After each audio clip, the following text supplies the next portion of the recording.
Bienvenue dans l'émission Saveurs divines. Cette bonne nouvelle du royaume sera prêchée dans le monde entier pour servir de témoignage à toutes les nations. Alors viendra la fin.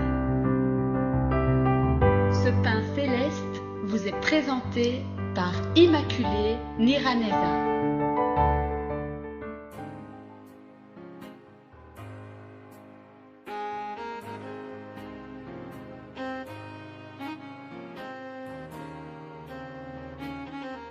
Bienvenue, chers vous tous, les bien-aimés du Seigneur.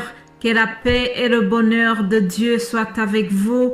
Je remercie l'Éternel qui nous donne cette troisième semaine du mois d'octobre. Si vous êtes en bonne santé comme moi aujourd'hui, si les 5 sens fonctionnent très bien, ensemble, rendons grâce à Dieu. Remercions le Seigneur qui nous donne la santé, qui nous donne la vie. Chers amis, je vous dis que la vie est un cadeau, la santé est précieuse. Chaque fois que nous sommes en bonne santé, nous devons dire merci à Dieu. C'est lui l'auteur de la vie. Alléluia. J'espère que vous avez passé un très bon week-end et que cette semaine commence bien. Alors, nous allons continuer nos enseignements, la méditation de chaque jour, comme vous êtes habitués. La parole de Dieu, c'est le pain quotidien. Nous en avons besoin comme nous respirons. Autant tu as besoin de l'air pour respirer, autant tu as besoin de la parole de Dieu aussi pour mieux vivre. Alléluia. Avant de continuer, je voudrais vous remercier, vous tous qui soutenez cet appel de l'émission Saveurs divines. Je remercie les frères et sœurs qui partagent les enseignements et qui soutiennent son ministère par ce moyen. Que Dieu vous bénisse abondamment. Je vous remercie, vous tous qui me soutenez par un mot d'encouragement, par un geste de tendresse, par un geste d'affection, par un geste financier. Ce ministère demande aussi des moyens financiers et il y en a qui ont compris cela. Alors je remercie tout le monde infiniment. Que Dieu vous bénisse abondamment et qu'il se souvienne de vos œuvres. Alléluia. Je remercie le Saint-Esprit qui a été avec nous pendant la semaine écoulée. Tout ce que nous avons pu vous partager au niveau des Écritures saintes. Si ce n'était pas par l'aide du Saint-Esprit, nous ne pourrions jamais le faire. Alors, merci Seigneur qui nous inspire et qui continue à nous diriger dans ce que nous partageons. Que toute la gloire lui revienne. Alléluia. Je bénis l'Éternel également parce que c'est lui qui m'a donné, qui nous a donné ce moyen de pouvoir répandre l'Évangile en utilisant ces moyens, les réseaux sociaux.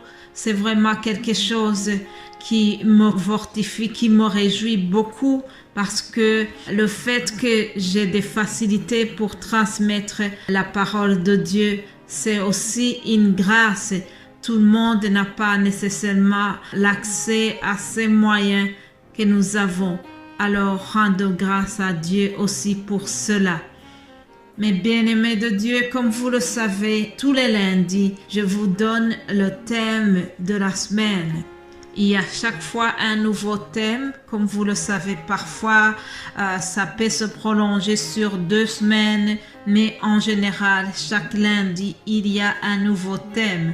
Alors, pour cette 3e semaine du mois d'octobre, nous avons un titre qui dit « Entrez par la porte étroite ».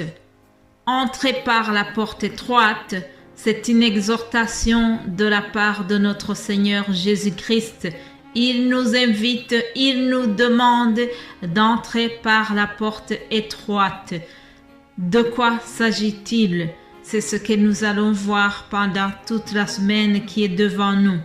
Pour mieux situer notre thème, je vous invite à lire l'Évangile selon Matthieu chapitre 7, verset 13 jusqu'à 14. Entrez par la porte étroite, car large est la porte, spacieux est le chemin qui mène à la perdition, et il y en a beaucoup qui entrent par là. Mais étroite est la porte et resserrée le chemin qui mène à la vie, et il y en a peu qui les trouvent. Ce sont les paroles de Jésus-Christ. Il y a un autre passage où Jésus se décrit comme la porte. Ça se trouve dans l'Évangile selon Jean, chapitre 10, au verset 9. Je vous lis le passage. « Je suis la porte. Si quelqu'un entre par moi, il sera sauvé. Il entrera et il sortira et il trouvera des pâturages.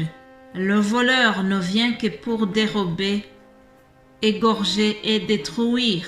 Moi je suis venu afin que les brebis aient la vie et qu'elle l'ait en abondance. » Alléluia.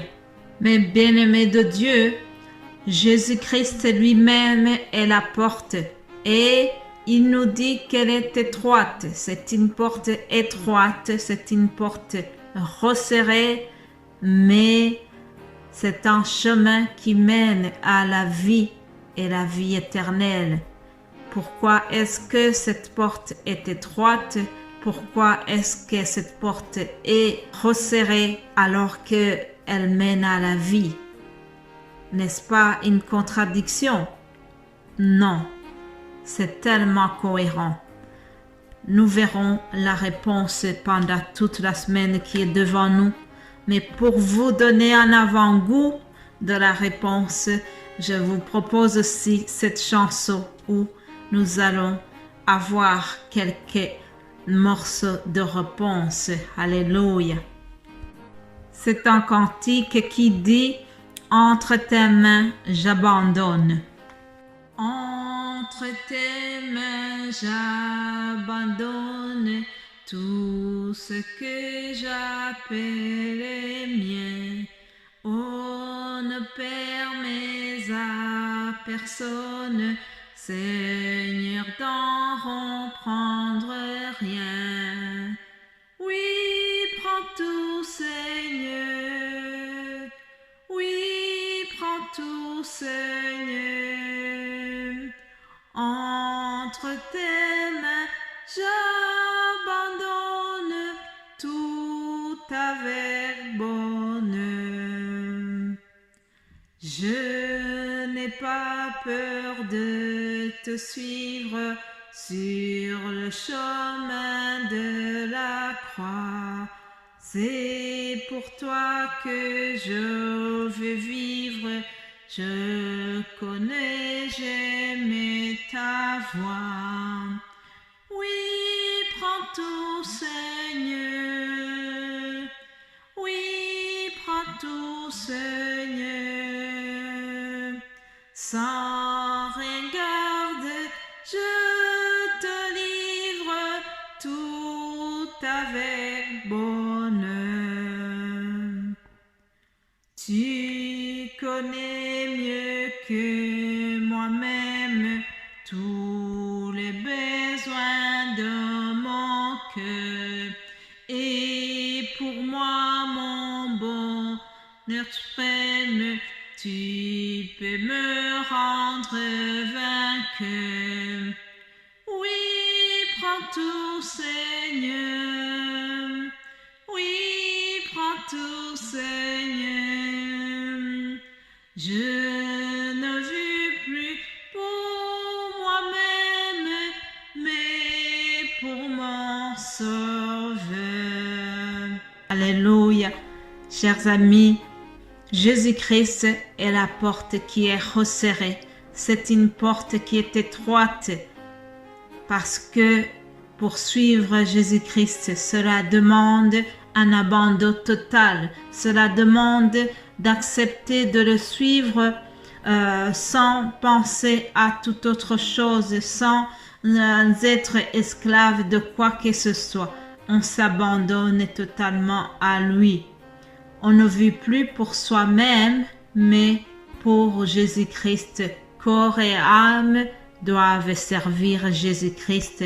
Voilà pourquoi la porte, le chemin qui mène à Jésus est un peu resserré et étroite.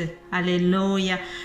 C'est un sujet très spirituel, mais tout au long de la semaine, nous allons mieux nous expliquer et je suis sûre que nous allons être édifiés ensemble. Passez une excellente journée, que Dieu vous bénisse abondamment et passez une bonne semaine et surtout restez à l'écoute de nos émissions. Je suis sûre que vous serez édifiés au nom de Jésus-Christ. Amen.